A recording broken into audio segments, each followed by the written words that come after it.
ଦୁନିଆର ସବୁଠାରୁ 5ଟି ରହସ୍ୟମୟ ମନ୍ଦିର, ଯାହା ବିଷୟରେ ଆଜି ପର୍ଯ୍ୟନ୍ତ ବୈଜ୍ଞାନିକମାନେ ମଧ୍ୟ ଜାଣିପାରି ନାହାନ୍ତି। ଆଜି ଏହି 5ଟି ରହସ୍ୟମୟ ମନ୍ଦିର ବିଷୟରେ ଜାଣିକି ଆପଣମାନେ ଆଶ୍ଚର୍ଯ୍ୟ ହୋଇଯିବେ। ତେବେ ଆସନ୍ତୁ ଜାଣିବା ଏହି 5ଟି ଦିବ୍ୟ ମନ୍ଦିର ବିଷୟରେ। ନମ୍ବର 1, ପଦ୍ମନାଭ ସ୍ୱାମୀ ମନ୍ଦିର। ଭାରତର କେରଳ ରାଜ୍ୟର ତିରୁଅନନ୍ତପୁରମ୍ ସ୍ଥିତ ପଦ୍ମନାଭ ସ୍ୱାମୀ ମନ୍ଦିର ଶ୍ରୀ ହରବିଷ୍ଣୁଙ୍କ ସବୁଠାରୁ ବଡ଼ ରହସ୍ୟମୟ ମନ୍ଦିର। ଏହି ମନ୍ଦିରରେ ଗର୍ଭଗୃହରେ 7ଟି କବାଟ ଅଛି।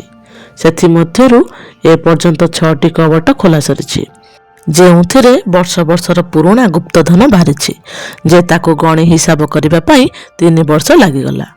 ଏଠାରେ ଭଗବାନ ବିଷ୍ଣୁ ଅନନ୍ତ ଶେଷନାଗ ଉପରେ ଶୟନ କରୁଥିବା ରୂପରେ ପୂଜିତ ହୁଅନ୍ତି। ଭଗବାନ ବିଷ୍ଣୁଙ୍କ ଏହି ରୂପକୁ ଶ୍ରୀ ପଦ୍ମନାଭ ସ୍ୱାମୀ କୁହାଯାଏ। ଏହି ମନ୍ଦିରର ହଜାର ହଜାର ବର୍ଷରୁ ଅଧିକ ପୁରୁଣା। ଏଥିପାଇଁ ପ୍ରଶାସକ 7 ନମ୍ବର କବାଟକୁ ଖୋଲିବା ପାଇଁ ବହୁ ଚେଷ୍ଟା କରିଛନ୍ତି, କିନ୍ତୁ ସବୁଥରକ କିଛି ନା କିଛି ବାଧା ଉପୁଜିଛି। ଆଉ ଯେଉଁମାନେ ଏହି 7 ନମ୍ବର କବାଟକୁ ଖୋଲିବା ପାଇଁ ଚେଷ୍ଟା କରିଛନ୍ତି, ସେମାନଙ୍କର ମୃତ୍ୟୁ ମଧ୍ୟ ହୋଇଯାଇଛି। ସେହି ଦ୍ୱାରରେ 2ଟି ସାପ ଚିତ୍ର ଅଛି, ଯାହା ହେଉଛି ଗୋଟେ ସୂଚନା। ଇତିହାସରେ କାହିଁକି କେତେ ଆକ୍ରମଣକାରୀମାନେ ମନ୍ଦିରକୁ ଲୁଟିବା ପାଇଁ ବହୁତ ଚେଷ୍ଟା କରିଛନ୍ତି, କିନ୍ତୁ ଆଜି ପର୍ଯ୍ୟନ୍ତ କେହି ବି ସଫଳ ହୋଇପାରିନାହାନ୍ତି। ସେହି ଦ୍ୱାରକୁ ନାଗପାଶ ମନ୍ତ୍ରରେ ବନ୍ଧା ଯାଇଛି, ଯାହା କେବଳ ଗରୁଡ଼ ମନ୍ତ୍ର ଉଚ୍ଚାରଣରେ ଖୋଲିପାରିବେ। ଯଦି ସେହି ଦ୍ୱାରରେ କାନ ଡେରି ଶୁଣିବ, ତେବେ ତୁମକୁ ସାପର ଗର୍ଜନ, ସମୁଦ୍ରର ଢେଉର ଶବ୍ଦ ଶୁଣାଯିବ। ଲୋକମାନଙ୍କ କହିବା ହିସାବରେ ଏ ଦ୍ୱାର ପଛରେ ବ୍ରହ୍ମ ଅସ୍ତ୍ର, କସ୍ତୁକମଣି, ବହୁତ ବିଷଜନକ ଅସ୍ତ୍ର ଲୁଚା ଯାଇଥାଇପାରେ, ଯାହା ମହାଭାରତ ଯୁଦ୍ଧରେ ବ୍ୟବହାର କରାଯାଇଥିଲା। ହିନ୍ଦୁ ଶାସ୍ତ୍ର ଅନୁସାରେ ଏହି ଦ୍ୱାରକୁ ଭଗବାନ କଳ୍କି ହିଁ ଖୋଲିବେ। ନମ୍ବର 2, ଲାଡୁ ଦେବତା ମନ୍ଦିର, ଯାହା ଉତ୍ତରାଖଣ୍ଡର ଚମୋଲି ଜିଲ୍ଲାର ବାଣ ନାମକ ଗ୍ରାମରେ ଅବସ୍ଥିତ। ଏହା ଏକ ଅନୋଖା ଏବଂ ରହସ୍ୟମୟ ମନ୍ଦିର ଭାବରେ ପରିଚିତ। ଲାଡୁ ଦେବତାଙ୍କୁ ଏଠାରେ ପୂଜା କରାଯାଏ, ଯାହାକୁ ମାନ୍ୟତା ମିଳିଛି ଯେ ନନ୍ଦ ଦେବୀଙ୍କର ଧର୍ମ ଭାଇ। ଅଟୁଟ ଭକ୍ତି ସହ ପୂଜା କରାଯାଏ। ମାନ୍ୟତା ଅଛି ଯେ ଏଠାରେ ନାଗରାଜ ଏବଂ ତାଙ୍କର ବିଶେଷ ମଣିରତ୍ନ ବସିଛନ୍ତି, ଯାହାକୁ ସାଧାରଣ ଲୋକମାନେ ଦେଖିପାରନ୍ତି ନାହିଁ। ଲାଡୁ ଦେବତା ମନ୍ଦିର ଭକ୍ତମାନେ ଭିଡ଼କୁ ପ୍ରବେଶ କରିପାରିବେ ନାହିଁ, ବରଂ ମନ୍ଦିରର 30 ଫୁଟ ଦୂର ପରିସରରେ ରହି ପୂଜା ଅର୍ଚ୍ଚନା କରନ୍ତି। କାହିଁକି ନା ଲୋକମାନେ ଏମିତି ଭାବନ୍ତି ଯେ ମନ୍ଦିର ଭିତରକୁ ପ୍ରବେଶ କଲେ ସେମାନେ ଅନ୍ଧ ହୋଇଯାଇପାରନ୍ତି। ଲାଡୁ ଦେବତାଙ୍କ ଏହି ମନ୍ଦିର ଦ୍ୱାର ବର୍ଷ ସାରା ବନ୍ଦ ରହିଥାଏ। ବର୍ଷରେ କେବଳ ଗୋଟେ ଦିନ ଏହି ଦ୍ୱାରକୁ ଖୋଲାଯାଏ। ଆଉ ଯେତେବେଳେ ଏହି ଦ୍ୱାର ଖୋଲାଯାଏ, ସେତେବେଳେ ମନ୍ଦିର ଭିତରକୁ କେବଳ ପୂଜାରୀ ପ୍ରବେଶ କରନ୍ତି। ସେ ବି ତାଙ୍କ ଆଖିରେ ପଟି ବାନ୍ଧିକି ପ୍ରବେଶ କରନ୍ତି, କାହିଁକି ନା ଏ ମନ୍ଦିର ଭିତରେ ସାକ୍ଷାତ ନାଗରାଜ ଅଛନ୍ତି, ତାଙ୍କ ମଣି ସହିତ। ଆଉ ଏ ମଣି ଭିତରୁ ଏତେ ତେଜ ରଶ୍ମି ବାହାରେ ଯେ ଯାହାକୁ ସାଧାରଣ ମଣିଷ ତାଙ୍କ ଆଖିରେ ଦେଖିପାରିବେନି, ଯାହା କାରଣରୁ କେହି ବି ଅନ୍ଧ ହୋଇଯାଇପାରନ୍ତି। ଏଥିପାଇଁ ପୂଜାରୀ ତାଙ୍କ ଆଖିରେ ପଟି ବାନ୍ଧିକି ଭିତରକୁ ପ୍ରବେଶ କରନ୍ତି। ଏମିତି ମାନାଯାଏ ଯେ ପୂଜାରୀଙ୍କର ଗନ୍ଧ ନାଗରାଜଙ୍କ ପାଖକୁ କି ନାଗରାଜଙ୍କ ଗନ୍ଧ ପୂଜାରୀ ପାଖକୁ ଯେମିତି ନ ଯିବା ଦରକାର। ଏଥିପାଇଁ ପୂଜାରୀ ତାଙ୍କ ନାକ ଆଖିରେ ପଟି ବାନ୍ଧି ଦିଅନ୍ତି। ନମ୍ବର 3, ଗଗନମୁଣ୍ଡା ଶିବ ମନ୍ଦିର। 1000 ବର୍ଷର ପୁରୁଣା ଗଗନମୁଣ୍ଡା ମନ୍ଦିର ବହୁତ ଅଦ୍ଭୁତ ରହସ୍ୟରେ ପରିପୂର୍ଣ୍ଣ। ଓଡ଼ିଶାର ପ୍ରସିଦ୍ଧ ଶିବ ତୀର୍ଥ ମଧ୍ୟରୁ ଗୋଟିଏ। ଗଗନମୁଣ୍ଡାର ଅର୍ଥ ଆକାଶକୁ ସ୍ପର୍ଶ କରୁଥିବା ପାହାଡ଼। ଓଡ଼ିଶା ରାଜ୍ୟର ଦକ୍ଷିଣ ପଶ୍ଚିମ ଅଞ୍ଚଳରେ କନ୍ଧମାଳ ପାଖାପାଖି ଅଞ୍ଚଳରେ ଅବସ୍ଥିତ ବୋଲି ପରିଚିତ। ସେହି ମନ୍ଦିରରେ ନା କୌଣସି ଝରକା ନା କୌଣସି ଦ୍ୱାର ଅଛି।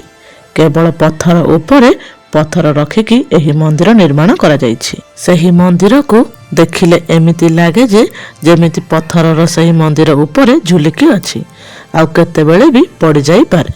କିନ୍ତୁ ମହାଦେବଙ୍କ ଚମତ୍କାର ଏହା ଯେ କାହିଁ କେତେ ବଡ଼ରୁ ବଡ଼ ପବନ, ବାତ୍ୟା ଏହାକୁ ମଧ୍ୟ ହଲାଇ ପାରିନି।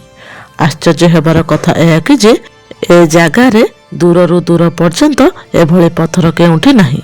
କିନ୍ତୁ ଏସବୁ କେଉଁଠୁ ଆସିଲା? ଏହି ମନ୍ଦିର ମଝିଆ ମଝିରେ ଦିବ୍ୟ ଶିବଲିଙ୍ଗ ସ୍ଥାପନ ହୋଇଛି। ଲୋକେମାନେ କୁହନ୍ତି ଯେ ଭୂତମାନେ ଗୋଟେ ରାତିରେ ଏହି ମନ୍ଦିରକୁ ନିର୍ମାଣ କରିଛନ୍ତି। ଏହି ମନ୍ଦିର ବନଉ ବନଉ ସକାଳ ହୋଇଗଲା। ସେଥିପାଇଁ ଏହି ମନ୍ଦିର ଅଧାରୁ ରହିଗଲା। ମାନ୍ୟତା ଅଛି ଯେ ଆଜି ବି ରାତିରେ ଏହି ମନ୍ଦିରକୁ ମହାଦେବଙ୍କ ପୂଜା କରିବା ପାଇଁ ଭୂତମାନେ ଆସନ୍ତି। ନମ୍ବର 4 ମା ମୁଣ୍ଡେଶ୍ୱରୀ ଦେବୀ ମନ୍ଦିର ବିହାରର କାଇମୁଇ ଜିଲ୍ଲାର ରାମଗଡ଼ ନିକଟରେ ଥିବା ଏକ ପାହାଡ଼ ଶିଖର ଉପରେ ଅବସ୍ଥିତ। କୁହାଯାଏ ଯେ ଏହି ମନ୍ଦିର ଚତୁର୍ଥ ଶତାବ୍ଦୀ ପ୍ରାୟ 1600 ବର୍ଷ ପୂର୍ବେ ହୋଇଥିଲା। ଏହା ଏମିତି ଏକ ମନ୍ଦିର ଯେଉଁଠାରେ 1000 ବର୍ଷ ଧରି ପୂଜା କେବେ ବନ୍ଦ ହୋଇନାହିଁ। ଏଠାରେ ମା ମୁଣ୍ଡେଶ୍ୱରୀ ଭଗବାନ ଶିବ 2 ଜଣଙ୍କୁ ଗର୍ଭଗୃହରେ ପୂଜା କରାଯାଏ। ଏହି ମନ୍ଦିରକୁ ବହୁତ ଦୁର୍ଲଭ ପଥରରେ ତୋଳାଯାଇଛି।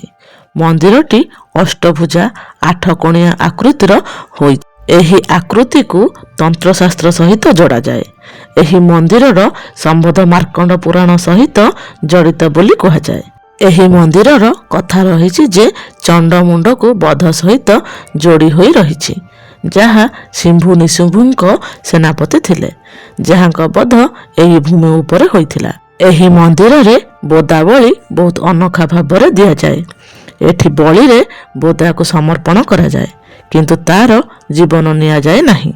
କେବଳ ଦେବୀ ମାଙ୍କ ମନ୍ଦିରରେ ଆଣି ବୋଦାକୁ ପୂଜାରୀ ଫୁଲ ଚାଉଳରେ ପୂଜା କରନ୍ତି।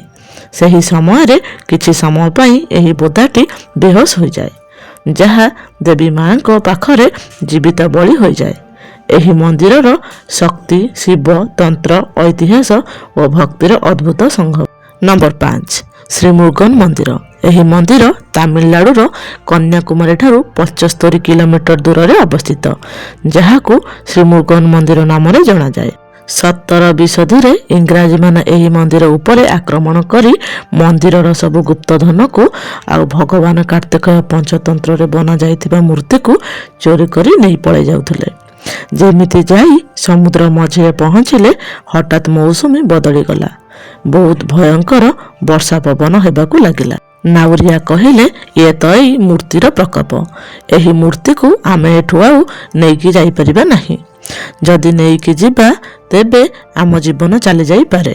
ଯେତେବେଳେ ସେହି ଡଙ୍ଗାଟି ବୁଡ଼ିବାକୁ ଲାଗିଲା, ସେଥିରେ ଥିବା ତାଙ୍କ ଲିଡର ତାଙ୍କ ଜୀବନ ବଞ୍ଚାଇବା ପାଇଁ ଏହି ମୂର୍ତ୍ତିକୁ ସମୁଦ୍ରରେ ପକାଇଦେଲେ। ତାପରେ ବର୍ଷା ପବନ ସବୁକିଛି କମିଗଲା। ତା ପରଦିନ ରାତିରେ ମୁରୁଗନ ସ୍ୱାମୀ ତାଙ୍କ ଭକ୍ତର ସ୍ୱପ୍ନରେ ଆସିଲେ। ତାଙ୍କ ଭକ୍ତକୁ କହିଲେ ଯେ ସମୁଦ୍ରରେ ମୋ ଉପରେ ଗୋଟେ ଲେମ୍ବୁ ଭାସୁଥିବାର ଦେଖାଯିବ। ଲେମ୍ବୁର ଠିକ୍ ତଳେ ମୋର ମୂର୍ତ୍ତି ଅଛି। ଭକ୍ତ ତା ପରଦିନ ଯେତେବେଳେ ମୂର୍ତ୍ତିକୁ ଖୋଜିବା ପାଇଁ ଗଲେ, ସେତେବେଳେ ଦେଖିଲେ ସମୁଦ୍ର ମଝିରେ ଗୋଟେ ଲେମ୍ବୁ ଭାସୁଛି। ଭକ୍ତ ଲେମ୍ବୁର ତଳେ ଯାଇ ଖୋଜିଲେ, ତାଙ୍କ ମୂର୍ତ୍ତି ମିଳିଗଲା। 2004 ମସିହାରେ ଏହି ଜାଗାକୁ ବହୁତ ଭୟଭୀତ ସୁନାମି ଆସିଥିଲା, କିନ୍ତୁ ମନ୍ଦିର ପାଖକୁ ଆସିବା ପୂର୍ବରୁ 2 କିଲୋମିଟର ଦୂରରୁ ପଳେଇଲା। ସୁନାମି ସମୁଦ୍ର କୂଳରେ ବନାଯାଇଥିବା ଏହି ମନ୍ଦିର ଆଜି ବି ସୁରକ୍ଷିତ ଅଛି। ଯଦି ଆପଣମାନଙ୍କୁ ମୋ କାହାଣୀଟି ଭଲ ଲାଗିଥିବ, ନିଶ୍ଚୟ ଲାଇକ୍ ସେୟାର ସବସ୍କ୍ରାଇବ୍ କରିଦେବେ। ଆପଣଙ୍କ ମତାମତ କମେଣ୍ଟ ବକ୍ସ ମାଧ୍ୟମରେ ଜଣାଇବେ। ରହିଲି, ଜୟ ଜଗନ୍ନାଥ।